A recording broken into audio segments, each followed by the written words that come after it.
Bismillahirrahmanirrahim. Assalamualaikum dan salam sejahtera tuan-tuan dan puan. Terima kasih kerana sudi singgah di channel Penjajah Borneo. Diharapkan tuan-tuan semua dalam keadaan yang sihat-sihat sejahtera, insya-Allah. Baik tuan-tuan dan puan, saya ingin react satu video.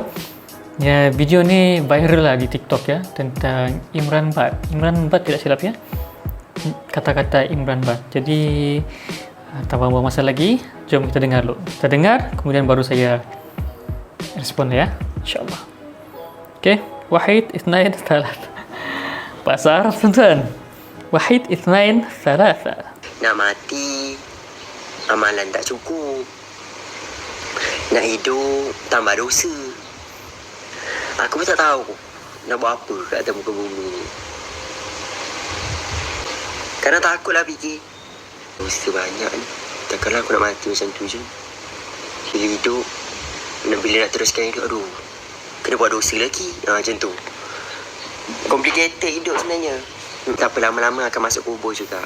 Setiap hidup pasti akan rasa mati. So kau kat atas muka ni berjalan je. Berjalan. Bila time lubang kau sampai, pop, jatuh dalam lubang. Bertimbus. Lepas tu orang lain pula jalan. Macam tu lah. Okey, baik. Allahumma salli ala sayyidina Muhammad.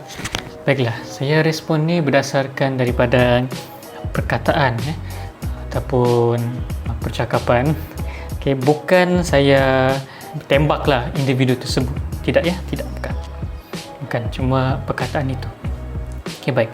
Sebenarnya Imran Bad ni dia baiklah, baguslah. Sebabnya dia masih lagi ingat kepada mati kan, alhamdulillah. Memang itulah yang dianjurkan dalam Islam, supaya kita ni beringat sikit. Bukan suka-suka siap kan, macam tu kan.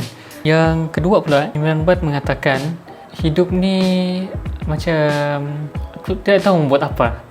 Okey, baik, saya minta maaf bagi mereka yang bukan Muslim.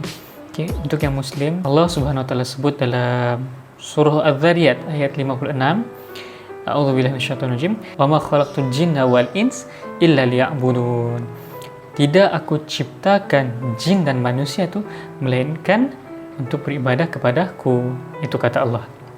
Jadi maksudnya kita hidup di dunia ni ada tujuan. Ada tujuan. Bukan sekadar jalan kemudian sampai masa mati. Kalau macam tu tuan-tuan dan puan, apalah erti kehidupan? Apa bezanya kita dengan haiwan? Saya ingin mengungkapkan satu kata-kata daripada Buya Hamka, seorang ulama daripada Indonesia. Kalau hidup, sekadar hidup, babi di hutan juga hidup. Kalau bekerja, sekadar bekerja, kera di hutan juga bekerja. Ayat ni tuan-tuan, ayat deep tau. Ayat deep, sangat mendalam.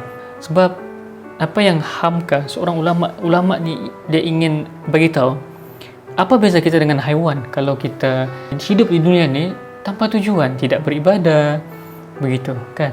Dan sebenarnya tuan-tuan, bila sebut ibadah ni bukan sekadar zikir, solat, puasa, bukan sekadar itu.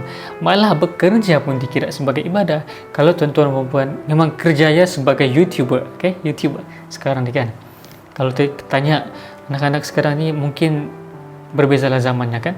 Jadi bila ditanya apa cita-citamu, bukan doktor, bukan polis, bukan yang koman budak-budak tahun 90-an punya, kan? Tapi apa? YouTuber, mungkin pembaca technical analysis untuk saham, kripto, memang hebat. Macam sehingga tahap tu sekali kan. Jadi sebagai YouTuber pun, kerja sebagai YouTuber pun, walaupun YouTuber, dan kerja itu juga boleh jadi sebagai satu ibadah. Bila kita mula dengan bismillah, tuan-tuan kan? Macam yang Rehan begitu tu, dimulakan dengan bismillah, dimulakan dengan bismillah, disudahi dengan alhamdulillah. Begitulah sehari dalam hidup kita, mudah-mudahan dirahmati Allah. Saya sudah nyanyi tuan-tuan. Tu. Okey. Jadi tuan-tuan dan puan, jangan kita berputus asa. Memanglah kadang-kadang ada masa-masa kita lemah, ada masa-masa kita down sikit. Jadi kita perlukan seseorang tempat kita meluah. Ialah mungkin Imran ni dia sedang meluahkan tempat dia meluah, dan jadi kita lah sebagai rakan-rakan dia, teman senetizen ni, nasihatkan dia kan, dan untuk nasihat ni untuk diri saya sendiri juga, insyaAllah. Okay, tuan puan, mudah-mudahan kita hidup ni dalam keadaan jangan lupa kepada Tuhan, okay? Sebab itulah tujuan utama untuk kita hidup di dunia ni, kan? Begitu juga dengan non-Muslim, kan?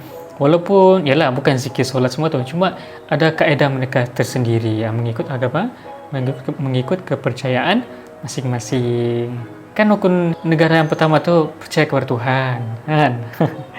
Okey, sekian video pada kali ini. Assalamualaikum dan salam sejahtera.